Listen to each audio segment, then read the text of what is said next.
Good morning. My name is Elizabeth Vries, and I am doing this video today for several reasons. First of all, I wanted to discuss the new moon in Taurus, which is coming up on the 19th of May. For some of us, that's 2 days. For other parts of the world, that's tomorrow.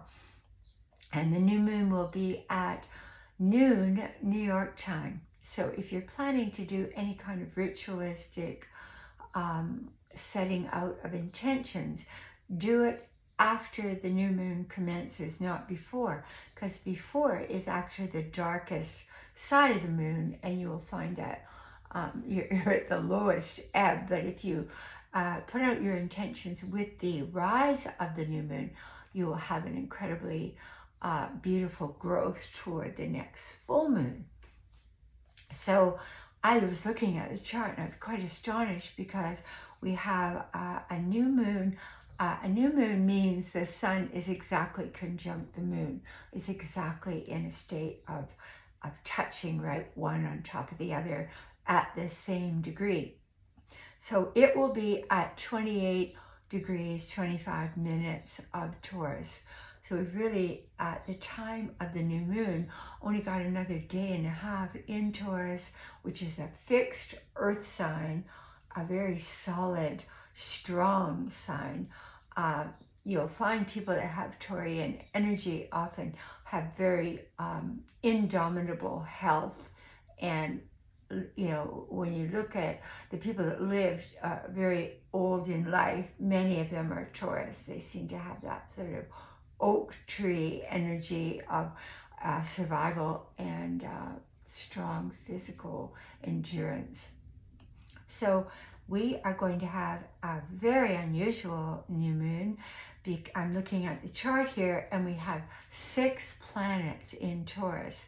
So any babies born around this time are going to be so Taurus, they're going to be so over the moon Taurus, that they will probably be the environmentalists of our future. The moon loves to be in Taurus. The moon is exalted in Taurus. It's happy there. The Taurus energy brings a stability to the subconscious ebb and flow of the moon. So you'll find people that you meet that have a moon in Taurus, they usually have a very solid, loyal, monogamistic nature. Both of my sons happen to have strong Taurus in their chart. My son, who recently passed, he had moon in Taurus.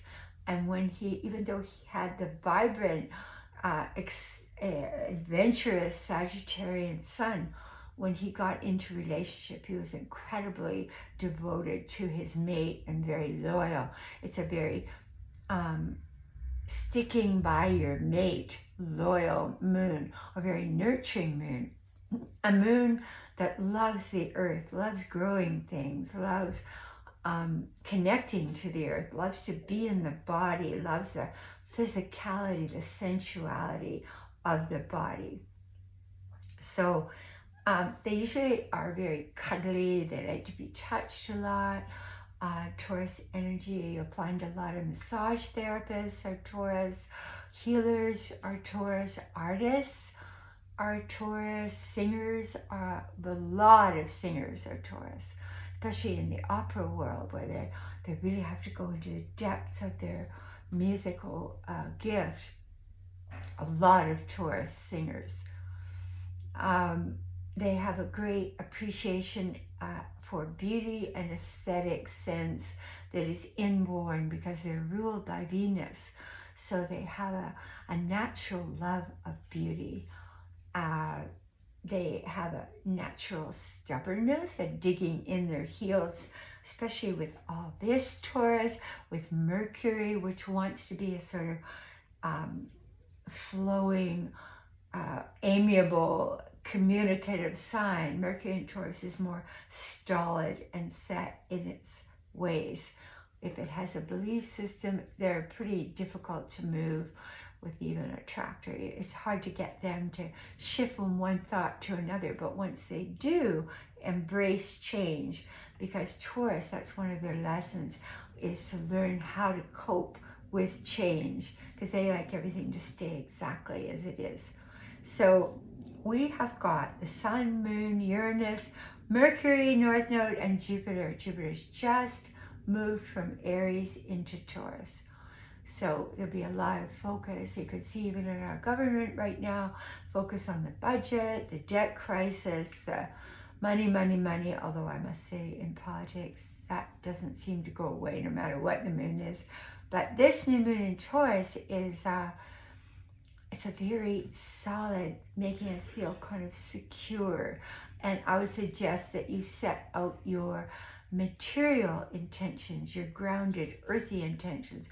I would suggest that you set out intentions to be in your body, to attend to your body more, to listen to your body more, to feel the sensual force of your body, and to enjoy your body more. Not to make the body a sort of driving at the body from the mind, but more listening to the body, feeling what the body is into that day, and flowing with your body, showing respect for your body. Jupiter moving into Taurus is going to happily conjunct Mercury. So there'll be a sense of optimism, a sense of joyful laughter, humor, freedom, bringing more freedom to the Taurian energies. Uranus is a kind of disruptive planet.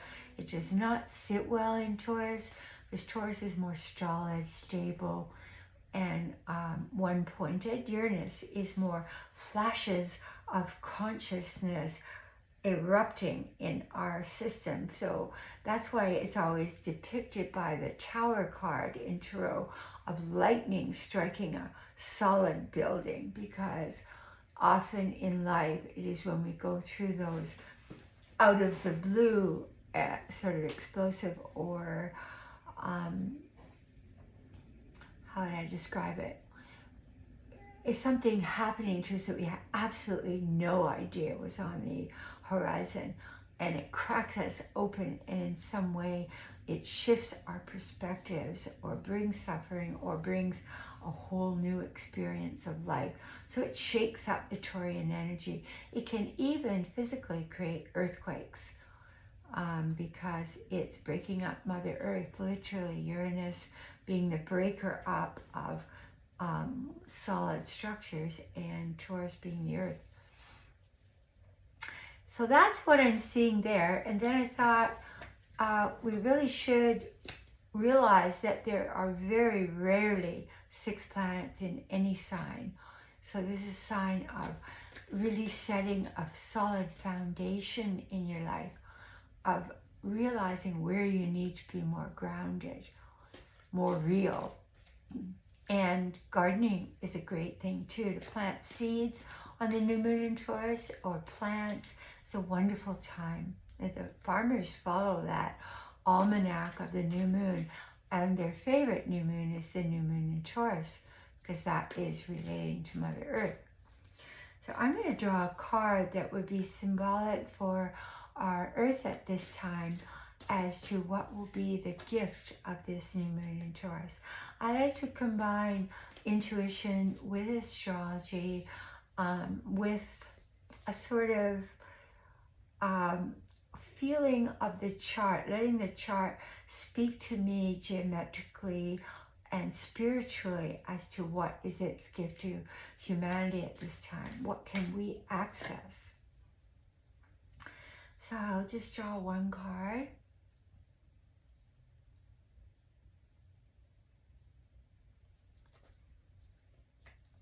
Well, it's very interesting, because the card I got is the card of the Divine Feminine, of the, because Taurus is a feminine sign. It's also the month of Blessed Mother Mary. It's also the month of Earth Day, of Gaia, of feeling the earth. So this is a really appropriate card. It's also a card of our capabilities to nurture. Are you nurturing as a woman?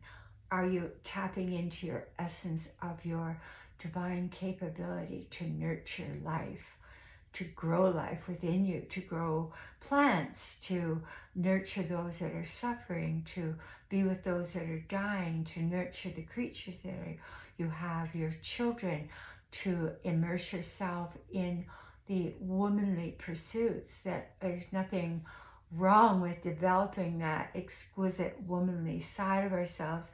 We can still be strong and creative and expressive in the world, but we can do it from our essence of woman. So she is the embodiment of that. No matter what the reading, I will always hear my dogs in the distance. It goes with the territory here. I would like to thank you for tuning in today. These are just going to be shorter videos.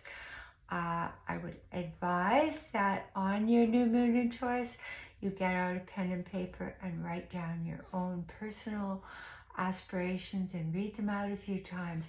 It's like planting a seed in your own soul that will slowly grow over the next 15 days until it comes to fruition in the full moon.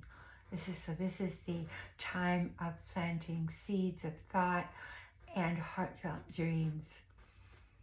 If you like this video, please do subscribe or press like, or I love reading your comments, and I wish you all a beautiful new moon, and may God guide your path. May love emanate from your heart toward all of creation itself.